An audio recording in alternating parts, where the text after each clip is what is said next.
Hi, Angela. There's something interesting going on. Look up there.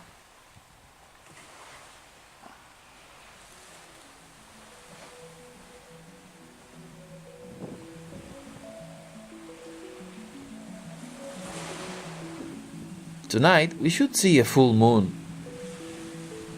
But the Earth is casting its shadow on the moon.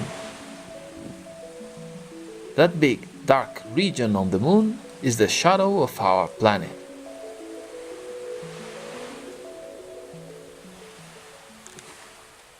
If the moon were this size, then the Earth would be this big, but it would be farther away.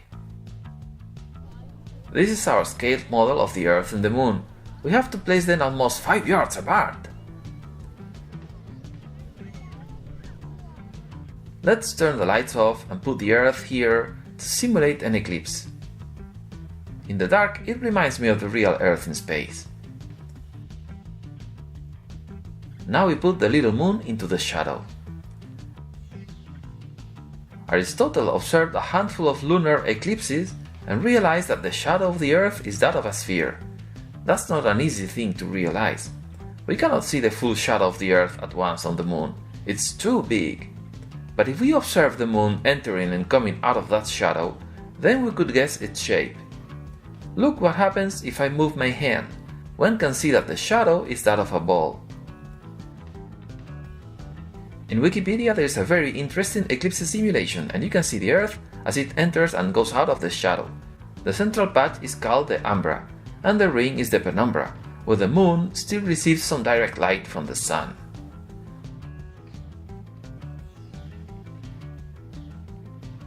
Look what a beautiful photo we have here of this eclipse.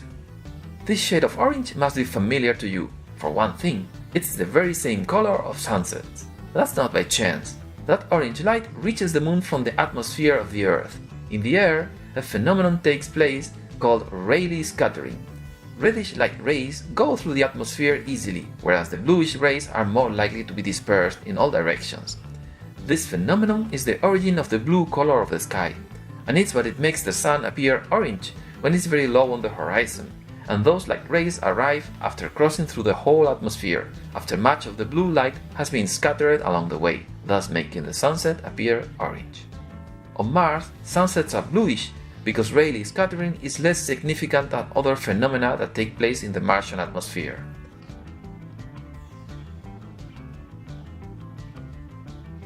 If not for the Rayleigh scattering, we would see sunsets and lunar eclipses in black and white. But we would get something in return. In broad daylight, on a sunny day, we still would be able to see the stars. But Dad, there is one thing I don't understand. Where did the moon come from? Why is it still with us? It's very large. Well, that's a good question. You mean, satellites are usually much smaller than their host planets, and they have been captured by them. They came from elsewhere, but it turns out that the moon did not arrive from anywhere else. The moon was formed here with us. We live on a double planet. Short after the Earth was born, another planet the size of Mars, called Planet Theia, collided with the Earth and produced a tremendous cataclysm. Oh, that's so scary! And then the Earth and the moon arose as they are today. I don't get it.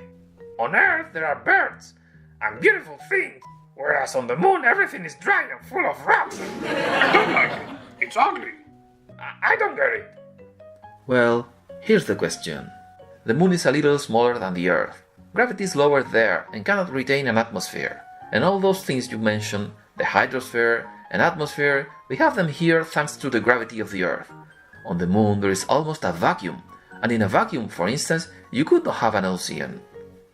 But here, the moon is full of craters. It seems like people have been throwing stones at him. It is full of craters. But here in the Earth, we have no craters.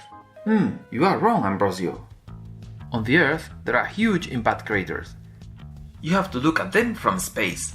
Sometimes they get filled with water and turn into huge lakes. Sometimes the geological agents erode them, or glaciers cover them with sediments and they remain buried for millions of years. But they are still there, and they are just like those of the moon. Look, here on the left you have a crater on the moon, and on the right one similar crater here on Earth, only it lies miles deep under the ground. below the Yucatan Peninsula and the Caribbean Sea. By the way, this is a very special crater, but that's another story. Oh, and in this eclipse, a small meteor has been spotted slamming into the moon. Oh, but all those little craters? The moon is full of small craters, and here on Earth there aren't any. There you're right, Ambrosio. The small meteorites, upon entering the upper atmosphere, disintegrate and turn into those beautiful shooting stars for you to spot them and make many wishes. Oh, I'm going to make a wish.